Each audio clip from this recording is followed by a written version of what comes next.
Well, I would say looking at transport, I'd have a broader visibility on pipeline storage, speaking where I speak from with Vallourec as a supplier of tubular products. Maybe a quick word on shipping, where you have to look at it end to end to find the right solution. I think we hear about ammonia, LOHC, liquid hydrogen. I think all of them have the merit. I hear that the best solution may depend very much on the route and the overall supply chain. So kind of end-to-end analysis to be carried out. And just a word also to mention that when producing your LOHC and or ammonia and or massive amounts of liquefied hydrogen, you may need a buffer storage of gaseous hydrogen, and Delphy can help that there as well. So pipelines, it's been said, I do fully agree with Michael and Corey that pipelines are a very efficient way to transport compressed hydrogen, and especially at country or continental scale.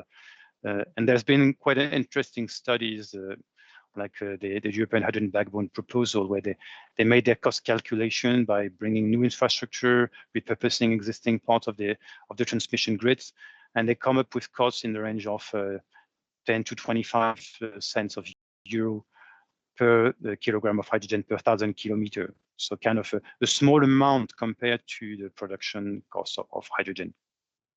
So quite an efficient and cost-effective way to transport hydrogen.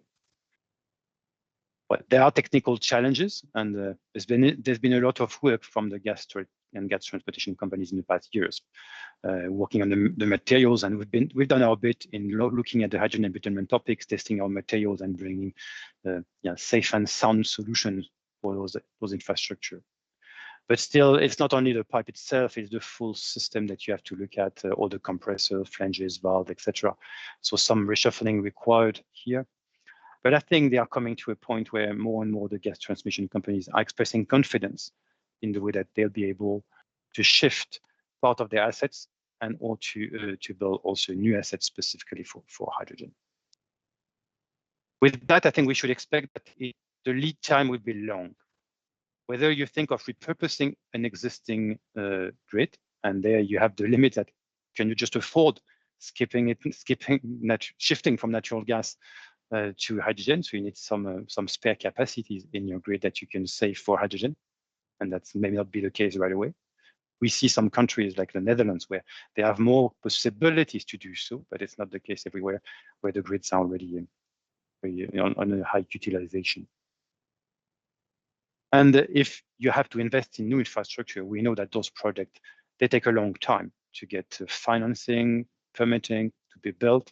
So several years ahead before you can have this infrastructure developed.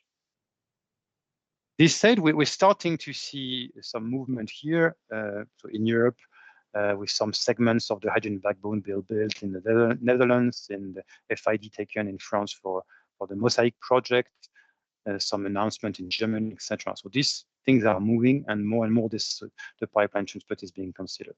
And in Europe, you think of the hydrogen backbone proposal with tens of thousands of kilometers worth of length of hydrogen pipeline.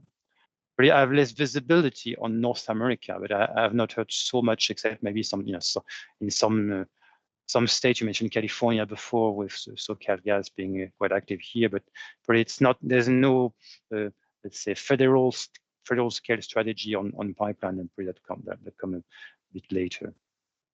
One of the questions that comes with developing a pipeline infrastructure will be, what's the business model?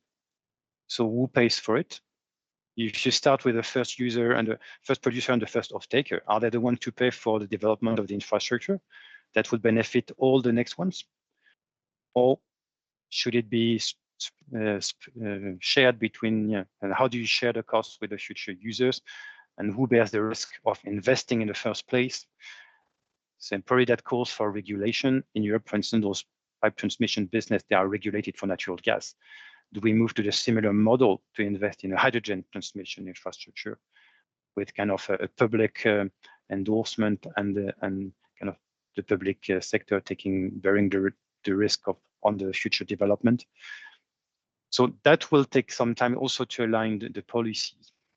So ultimately, I think this should happen, but still some technical and especially policy work to conclude to finalize the project.